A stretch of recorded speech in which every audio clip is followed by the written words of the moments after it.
Salut Emma, j'espère que tu vas bien. Je te fais une petite vidéo pour t'expliquer un petit peu l'exo 89 que tu nous as posté sur le forum.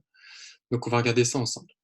Alors déjà dans ce genre d'exo de probabilité, bah, ça peut être judicieux de faire un schéma pour y voir un peu plus clair. Donc on va dessiner une urne, enfin un sac comme ils disent.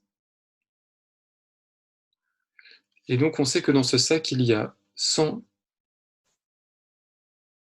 jetons rouges. Parmi ces jetons rouges, on a 50 jetons avec le numéro 0 et on a 50 jetons avec le numéro 1.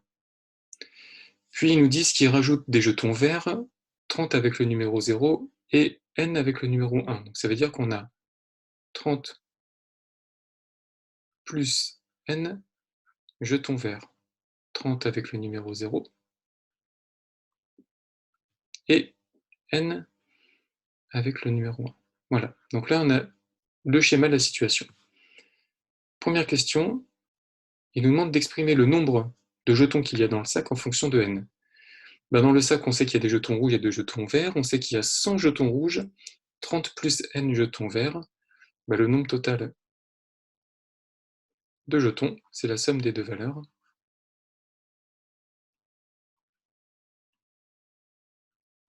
Ça va être donc 130 plus n. Bon là on est plus que dans l'indication, je t'ai donné la réponse, mais bon, de toute façon, c'était une fois qu'on a bien schématisé le problème, c'était sans doute pas là le plus compliqué. Petit 2. Déterminer la probabilité conditionnelle P de B sachant A. Donc là je te rappelle juste une formule. P de B sachant A,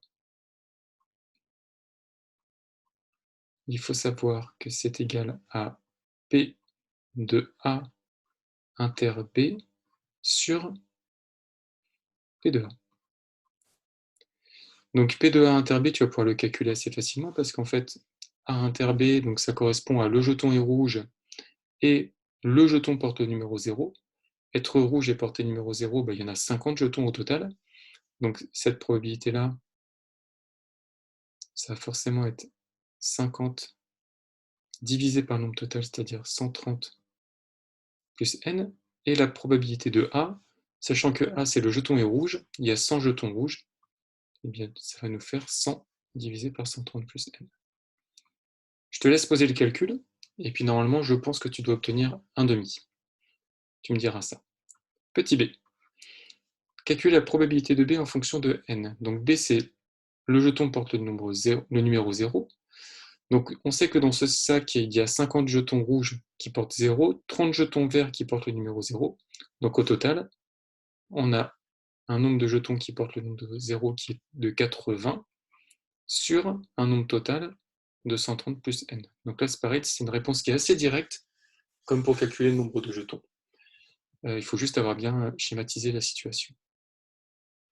Petit 3. Pour quelle valeur de n A et B sont-ils indépendants? Donc je vais te rappeler une propriété sur l'indépendance. Donc on dit que A et B sont indépendants si et seulement si P de A inter B est égal à P de A fois P de B. Là, on tombe sur une équation qu'on va devoir résoudre. Alors, comment on va faire? P de A inter B, on le connaît ici. P de A, on le connaît ici. Et P de B, on le connaît ici. Donc, l'idée, c'est que tu remplaces P de A inter B par sa valeur, P de A et P de B par leur valeur. Ça va donner une équation qui dépend de n. Je pense que tu vas tomber sur une équation du second degré. Sans doute, il y aura un petit discriminant à faire. Ou peut-être que je me trompe, ça peut-être du premier degré. Enfin, c'est une intuition. Non, ça peut être du premier degré. Enfin, bref. Il y a une équation à résoudre, en tout cas. Et cette équation te donnera